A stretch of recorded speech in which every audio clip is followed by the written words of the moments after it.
The grand amphitheater of the Galactic Council had never been so silent.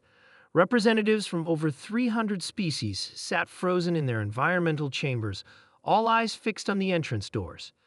Today marked the first official introduction of humanity to the wider galactic community. Captain Vril of the Tassian Diplomatic Corps adjusted his translation nodule nervously. As the official assigned to first contact with Earth, he'd spent months studying human culture, but even he wasn't prepared for what walked through those doors. The human ambassador stood nearly 6 feet tall, dwarfing many council members. She moved with a fluid grace that seemed impossible for a creature with an internal skeleton. Ambassador Lisa Thompson wore a simple blue suit, her brown hair tied back, revealing a face that to alien eyes appeared both fascinating and terrifying. "Greetings, honored representatives," she said, her voice carrying through the translation systems. "I bring peaceful intentions from Earth." A low murmur rippled through the assembly. The Braxians in their pressure tanks bubbled frantically. The more representatives clicked their mandibles in agitation. This wasn't what anyone had expected. Captain Vril approached the human cautiously. "Ambassador Thompson, welcome. Your presence is unexpected." Lisa smiled, revealing flat teeth. Several delegates gasped. "I apologize if my appearance causes discomfort," she said. "We humans are adaptable. We can modify our presentation if needed." The High Elder of the Priddle Confederation leaned forward in his hovering platform. "Adaptable?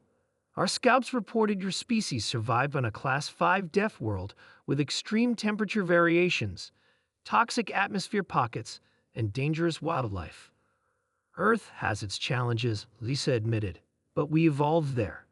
"You evolved on a world with over 70% corrosive liquid covering its surface," asked a jellyfish-like Noom representative. "Water isn't corrosive to us," Lisa explained. "In fact, our bodies are mostly water." The entire council chamber erupted in whispers. Captain Vril looked horrified. "Ambassador," he said carefully, "you're saying your internal chemistry is based on the same substance that dissolves metal on 17 council worlds." Lisa nodded. "We drink it daily." Several delegates retreated from their observation posts. Others leaned in, fascinated. "And your atmospheric requirements?"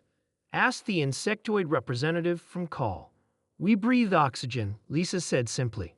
The word triggered the emergency protocols in the chamber. Warning lights flashed as several species' environmental suits sealed completely. "Oxygen," gasped Captain Vril. "The combustion catalyst?" "The very same," Lisa confirmed, seemingly unaware of the panic she'd caused. "It's essential for our cellular respiration." The Grand Arbiter, a 12-foot floating collection of gas sacs, drifted forward.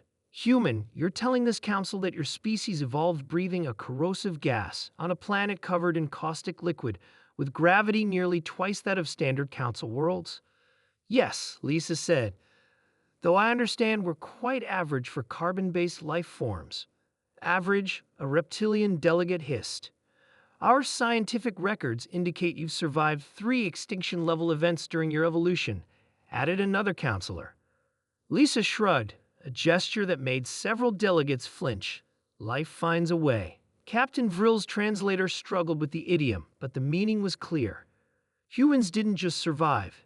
They thrived in conditions that would kill most sentient species in the galaxy. "Ambassador," said the Grand Arbiter, "our preliminary scans indicate your species has no natural defenses. No claws, minimal strength compared to council standards, thin skin with no armor. How did you become the dominant species on such a hostile world?" Lisa's smile widened slightly. "We're persistent and creative." The more representative chittered nervously. "Our scouts observed your technology. You harness nuclear fusion, genetic engineering, and quantum computing, yet you still use combustion engines and projectile weapons. Why?" "Different tools for different problems," Lisa replied. "We're pragmatic and territorial," added Captain Vril. "Our surveys indicate humans will defend arbitrary geographical boundaries with lethal force." "That's an oversimplification," Lisa countered. "But yes, we can be protective of what we consider ours."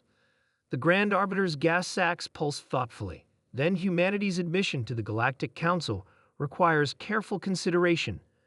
a species that breathes corrosive gas, drinks caustic liquid, survives on a death world, and exhibits territorial aggression presents unique challenges.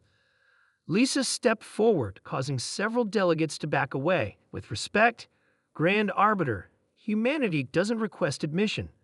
We propose alliance. The chamber fell silent again. You misunderstand your position, Ambassador, the Arbiter said. Your single world has already established colonies on Mars, Europa, and Titan. Lisa finished. We've mapped faster-than-light travel pathways throughout our system and detected your observation posts decades ago. We waited until we were ready before making contact. Captain Vrill's translator glitched as he processed this information. You knew we were watching? Of course, Lisa said. We were watching you too. For the first time in 17,000 cycles, the Grand Arbiter was speechless.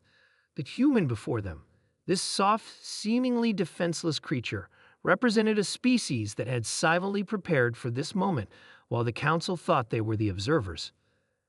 Ambassador Thompson, the Arbiter finally said, on behalf of the Galactic Council, I'd welcome humanity's delegation. It seems we have much to learn from each other. Lisa nodded. That's why we're here. Not as supplicants, but as equals.